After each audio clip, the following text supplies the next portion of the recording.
Isang balagim na insidente ang nangyari dito sa Dumga, Makato, Aklan.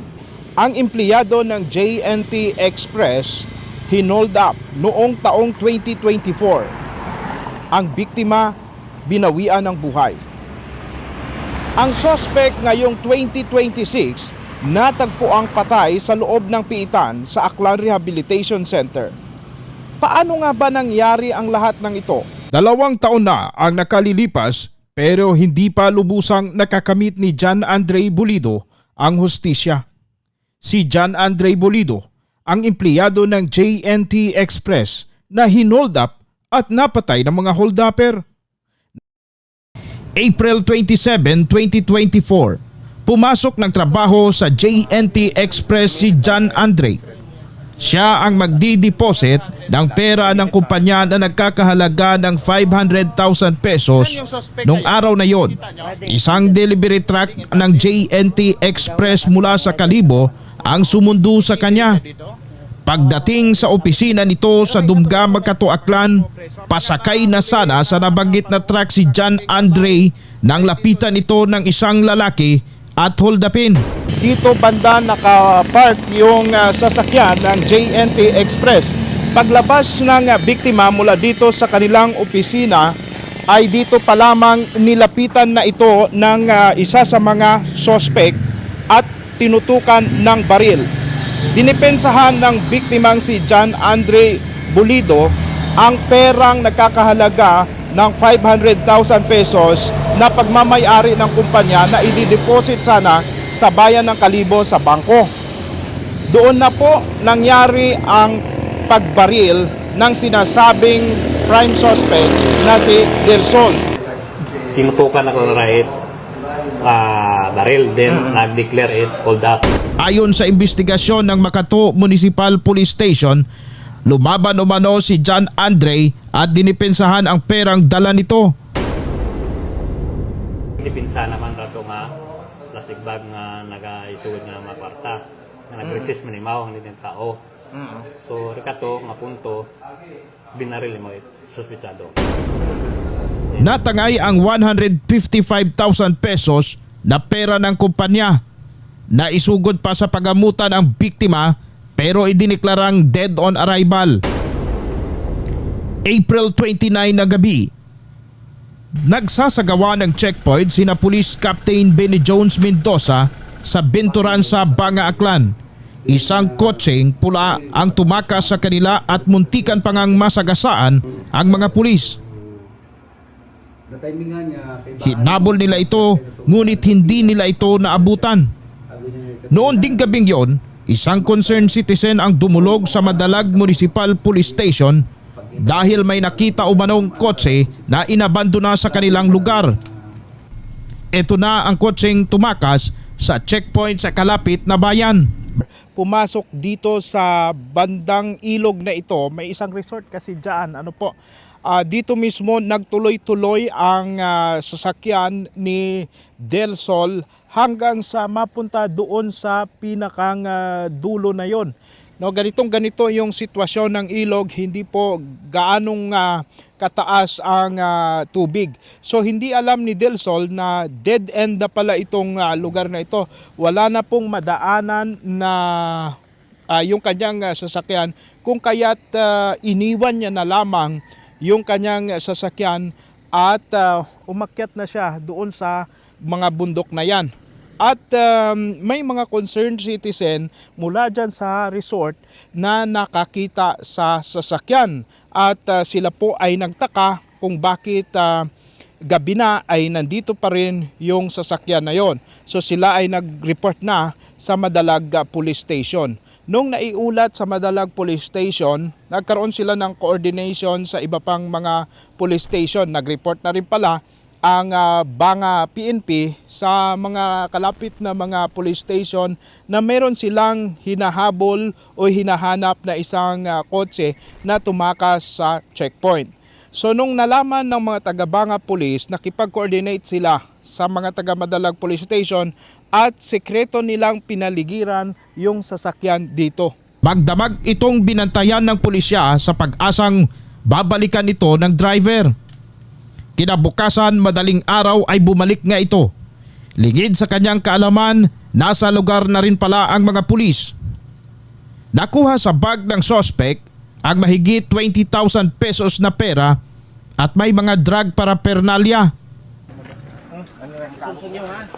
Ano siguro? Dako ka namon.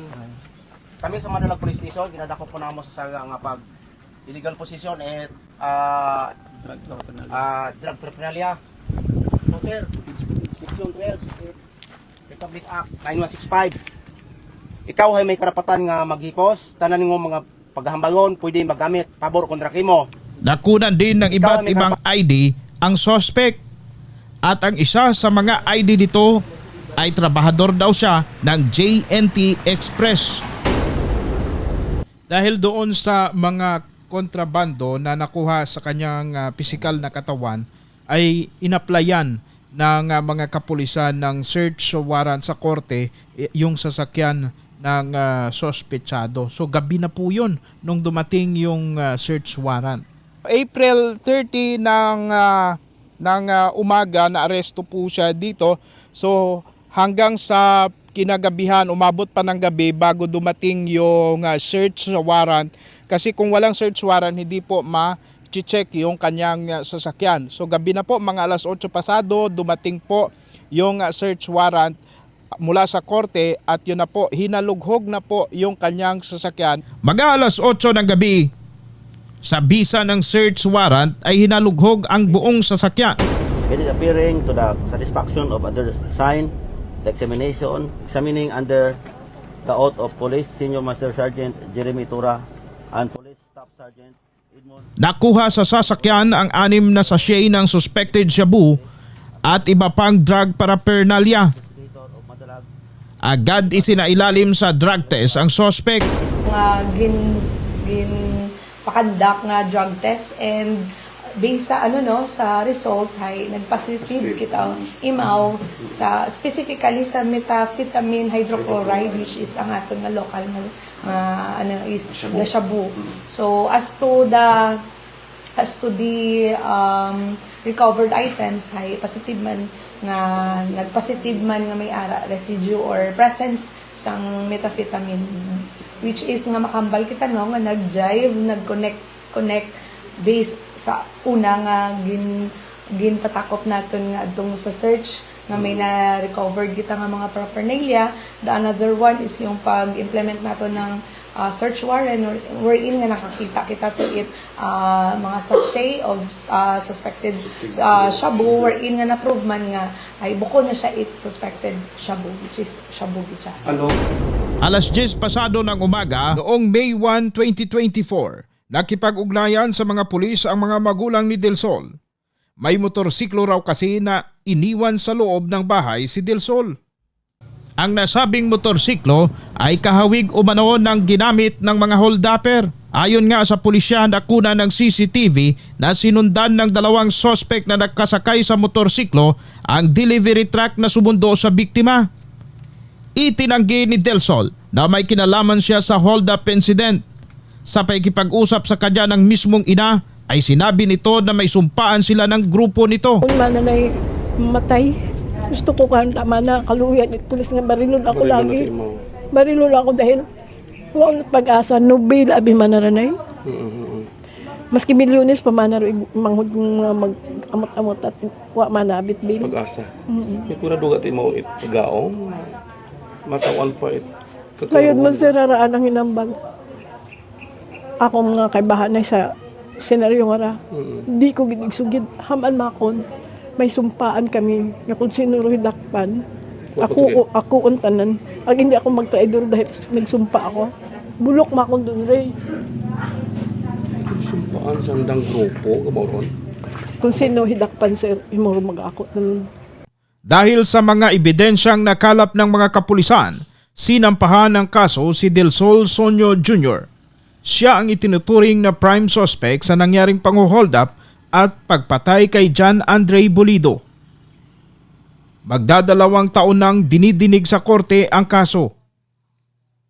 Napag-alaman ng news team na nitong Lunes, July 20, 2026, dumalo pa sa pagdinig si Del Sol At nung araw na iyon, sa unang pagkakataon, nakaharap nito ang saksi.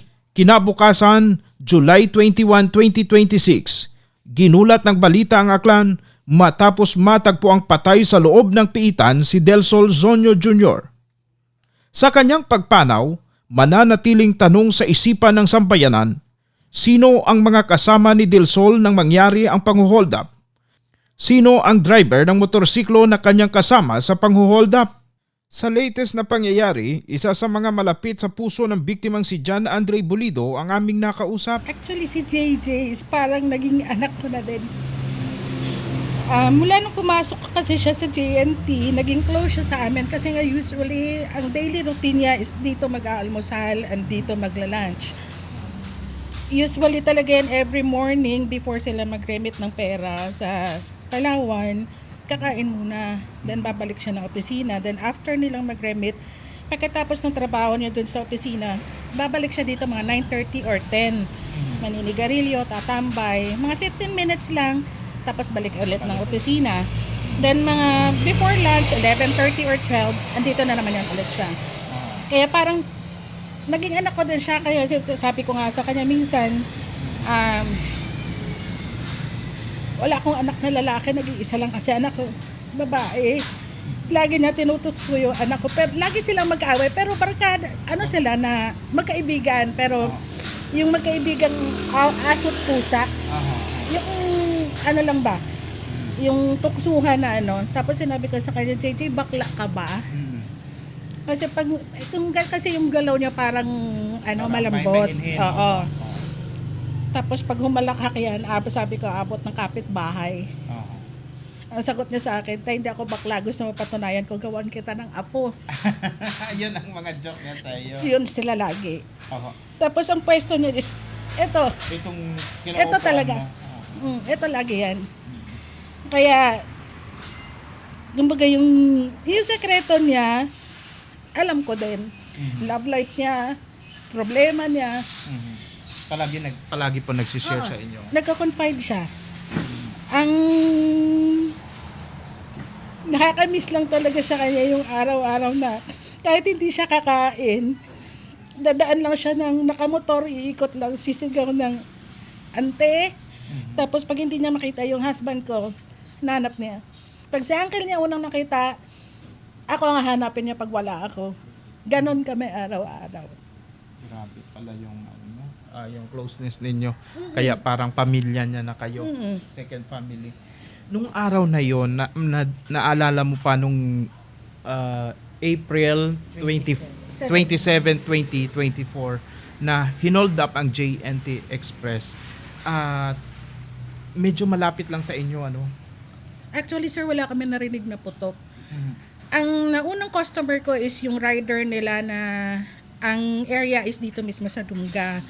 Hinanap ko sila, sabi ko, asan sila? Tupi, si Tupi, kasi alias. Sabi niya, ante, andun pa sila, marami kasing parcel, sabi niya. Tapos, kumakain siya, almost patapos na din, kasi ako nagluluto pa eh. Bit-bit ko na yung isang putay na nakatray na ipapasok ko na sa estante. Tapos, biglang may dumaan na tricycle na umaharurot na ang selbato is, alam mong emergency. Tapos nakita namin na ang pasahero ng tricycle is 3 nakapula. 2 nakapula na t-shirt sa harap, pandalawang upuan, tapos yung isa sa likod na parang nakahawak parang nakayakap ba sa likod. Ang reaksyon ng rider, sabi niya, ante, ano kaya yon? Kasi parang sabi niya, parang JNT. Sabi ko, baka may na-aksidente. Palabas na kaming dalawa, nung may isang tricycle na biyaheng Makato din, taga dito sa Dumga ang driver, na tinuro niya si Tupi, yung rider na kasunod ko. Sabi niya, ikaw pakain-kain ka na dito, sabi sa kanya, yung kasama mo doon na baril na. So umakyat ako, sinundan ko yung tricycle kasi hindi siya tumigil sa harap yung tricycle driver na nagsabi sa amin na may nabaril na taga JNT. Sabi ko, sino rider? Sabi niya, ano ang itsura? Sabi ko gano'n. Ang sagot niya sa akin is maputi na malaki, parang chubby, sabi niya gano'n. Taga-Tangalan daw. Ang una talagang pumasok sa isip ko, si JJ. Kasi yun lang yung may description na talagang tugma sa kanya. Ang sagot nito pa sa akin, sabi niya, hindi, ante, baka si ano, kasi may tagatangalan pa silang isa pa na mataba din. Sabi ko kasi sa description is maputi. Si JJ maputi. Yung isang rider kasi na tagatangalan is maitim. Sabi ko si JJ yon. Iniwan niya dito yung pagkain niya at umalis. Sumakay sa motor niya, pumunta ng opisina. Pagdating niya doon, tumawag si Tupe sa akin. Sabi niya, ante, confirm si JJ nga. Hindi na ako nakapagluto ulit. Hindi na ako bumalik. Hindi ako bumaba dito eh. Nantay ko sila dyan sa taas. Siguro mga 20 minutes nag-aabang kami dyan. Ako sa taas, tapos yung husband ko, nakatayo lang dyan. Yung tricycle, hindi ko lang kasi matandaan kung sino yung driver ng tricycle. Ang nakita ko lang, yung 3 rider ng JNT, pabalik na ng opisina. Tapos sumigaw sila sa akin, nag-approve. Tapos okay na ante. So parang kampante na ako. Sabi ko, okay, relieve ako. Pero walang nagsabi sa akin na kumbaga kung saan ang tama niya, kung Akala mo okay na kasi stable na oo, siya. akala ko stable kasi ang sign is approve eh. Approve sign. So sabi ko, relieve ako. Sabi ko, okay. Kasi isip ko baka please lang or ano. Wala sa isip ko talaga. Then mga after 15 minutes, kasi nung nakita ko sila na nag-approve sign na ano, relieve na ako, bumaba na ako eh. Bumalik ako ng kusina. Tapos, maya tumunog na yung cellphone ko, tumawag yung asawa ng pinsan ko na sa St. Gab nagtatrabaho. Sabi niya, dali, ano nangyari? Sabi niya, kasi parang may ano natabo o ano nangyari doon sa JNT, kasi sabi niya familiar sa akin ang mukha ng ipinasok daw doon. Sabi niya, kasi alam ko, nakikita ko siya lagi diyan. Kasi nga familiar na siya dito eh. Oo, kasi yung usually naming customer is yun at yun lang din talaga. Usually ano lang yung mga ahente na napapadaan daily. Tapos sabi ng asawa ng pinsan ko, sabi niya kasi familiar sa akin yung mukha. Sabi niya, yung paborito mo to eh. Sabi ko, oo, si JJ. Sabi ko, kamusta? Sabi niya, nire-revive siya. So, parang really pa rin ako. Sabi niya, nire-revive eh. Pero mga after, 2 minuto kami natapos mag-usap. Tumawag na si Tope. Sabi niya, wala na si JJ. Doon na ako akala ko okay. Tapos yun, sunod-sunod na tumawag yung mga kasama niya. Kasi lahat yan sila hindi naman actually lahat din. Meron lang din talaga siyang mga kasama na may chat na nasa messenger, nagko-contact sila pag halimbawa papareserve ng ulam, ganon, sa araw-araw pag may contact sa akin sa messenger. Doon na sunod-sunod na wala na nga daw si JJ. Sabi ko, alam kasi nila yun na inaantay ko din yung update hanggang sa yung isa sa nag-alaga talaga kay JJ na taga-Tangalan din na talaga na parang tatay-tatayan na rider din ng JNT, yan ang pumunta din dito na nag-confirm sa akin na nagyakap na kami dito sa may pinto na dineclare na niya na wala na nga. Doon ko na nalaman kung ano yung tama niya, kung ano ang nangyari, kinuwento na nila.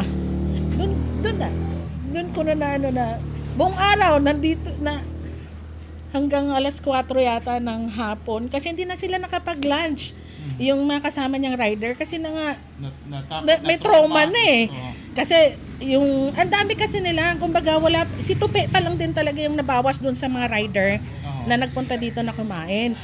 Kaya almost lahat ng kasama niya andun talaga sa harapan ng Kita opisina. nila yung pangyayari. Yung iba hindi nakapag-react dahil may baril ang suspect. Oo. Late Pero na. si John Andre lumaban talaga daw sa suspect. Kasi nakipaghilayan pa daw siya ng yung pouch na hawak niya na may pera. Siguro dahil din sa siguro yung kumbaga hindi mo rin sir pwede mo sabihing nagulat siya kasi yung pagtutok daw ng baril sa tagiliran eh. Biglaan. Kung nag-declared man siya ng hold up, siguro nagulat din talaga siya. Pwede din na nakiliti siya kasi kumbaga konting kibot lang sa kanya talaga napapatili nga kaya niloloko ko siya na sabi ko pa pagkasalahin siya na lokohan lang namin. na hindi yun alam ng nanay niya na nagulat na lang ang nanay niya nung nakaburol siya na nagpunta kami na hindi ko may hakbak yung pa ako na pumasok sa kanila. Kasi halos anak ko na nga din talaga siya. Tapos nung ano na yun na kasi parang yung time na yung mga riders ay nag-aantay ng talagang kung ano na yung oo. Hindi sila tumambay sa opisina eh. Nandito sila sa amin. Buong maghapon, oo. Naghintay talaga sila ng hanggang sa kahit na may pagkain, hindi sila makakain. Hanggang sa bumalik kayo sila, sabi nila, ante, hindi kami mag-duty kung wala kami security. Sabi ko, oo naman. Kasi kahit ako hindi ako papasok yun ang magaan kasi wala akong assurance na hindi mauulit yung insidente. Tapos yung driver niya na yan is close na close silang dalawa. Kaya hindi mo masabi na kumbaga kasi may mga kwento-kwento noon. Sabi ko hindi ako naniniwala. Yung driver ng nakasama niya sa truck noon, Kasama din nila yan araw-araw na kumakain dito. maraming mga speculation, and then lately hindi siya kasama doon sa sa mga suspect. Kundi yung naging prime suspect ay si Del Sol. Del Sol Sonyo Jr. Si Del Sol ba, dahil naging trabahador din ng JNT Express, nakapunta rin siya dito? Yes po. Okay naman siya dito. Actually kasi sir, usually kasi minsan pag nagda-drop sila or magda-drop sila ng parcel or tawag dito yung magde-deposito sila, bababa minsan kasi yung makasama niyang admin. It's either kakain or bibili lang ng pagkain, i-take out, pabalik na opisina. Once or twice ko lang din siya na-met. Si Del Sol.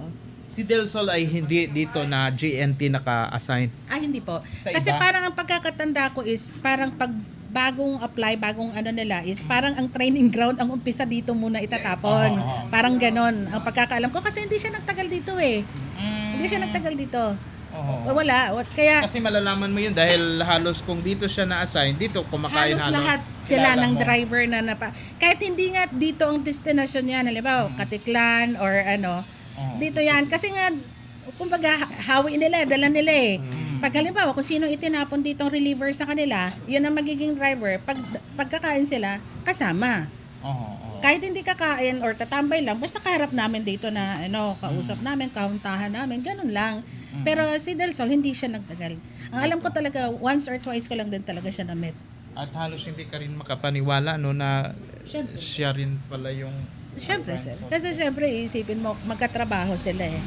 close din sila ba ni naikukwento rin ni John Andres si Del Sol?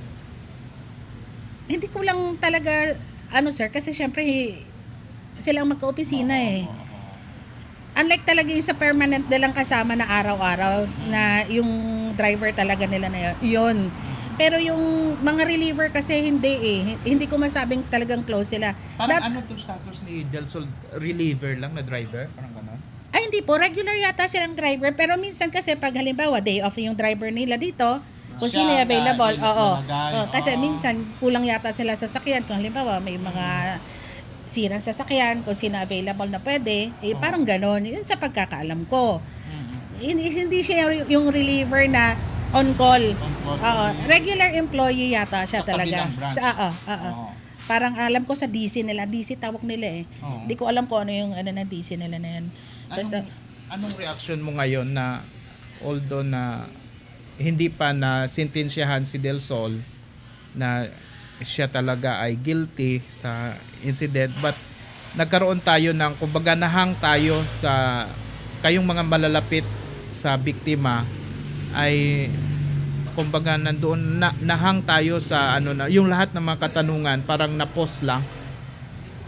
actually sir, para sa akin nakulangan ako eh. Sabi ko kahit nasabihin na matay siya, parang hindi niya kasi kumbaga wala pa tayong narinig sa kanya na pag-amin talaga. Na siya talaga ang pumatay. Kaya sabi ko parang kulang. Although kahit namatay siya, parang sabi ko parang hindi na-serve ang justice. Hindi. Parang ganun. oo, parang wala pa din. Hindi pa rin nasagot. Diba? Kasi Kasi sino yung kasama niya? hindi na isaiwalat. O kasi diba, sana kung inamin niya lang na kumbaga siya nga yun. Tapos naituro niya kung sino kasama niya talaga. Pero parang hilaw eh. Parang hilaw. Kung iisipin mo talaga yung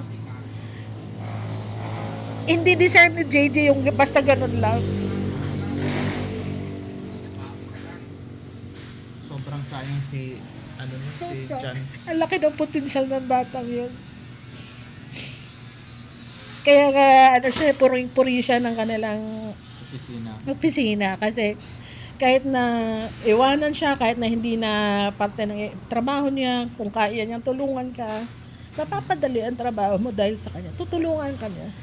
Di ba kakapromote niya lang nung time na yon? Parang po. Hindi ko lang po talaga matandaan yung nila. Kasi minsan may mga confidential din naman sila sa opisina na minsan malalaman ko na lang yan kung may manlilibre na, may magpapakoke na, gano'n. Oo. Kasi basta ang alam ko lang pag kung ano ang kulang nila, tatakbo dito sa akin. Yung parang kahit tulog ka, gigisingin ka na may ante. Halos lahat yan sila, parang anak ko. Pero siya lang talaga pinaka-special sa akin. Pinaka-close pinaka-close ko talaga yun siya. Alam nila yon lahat sa kanila kasi yakapin ka, malambing kasi siya. Yun yung pinaka-ano kay JJ, malambing si JJ. Alakado na ganyan ninyo po siya kamahal dahil nga 2024, 2 years na po ang nakalilipas ay ganyan pa kasariwa sa inyo yung alaala ni JJ. Mag-lunch time, sabay po kami yan mag-lunch sa may karinderya. Tapos, mabait siyang tao sir kasi the way siya makahilubilo sa ibang tao. Tapos, ano rin kami sir sa mga motor. Kasama kayo? Magkasama din kami sir dyan sa likod. About sa mga motor ba, mga piyesa. Nung mangyari ang pagbaril sa kanya, pag-hold up, ano ang huling ninyo, yung pagsama nila? Ayun lang sir, yung last naming pagkita nung kumain kami sa may karinderya. Yun ang pinaka-last naming nagkita. Ano madalas na kinukwento ni Jan Andre? Minsan sir about sa motor, tapos sa trabaho din. Masayahing tao yan kasi sir eh. Lagi kaming kasama sa may karinderya habang kumakain.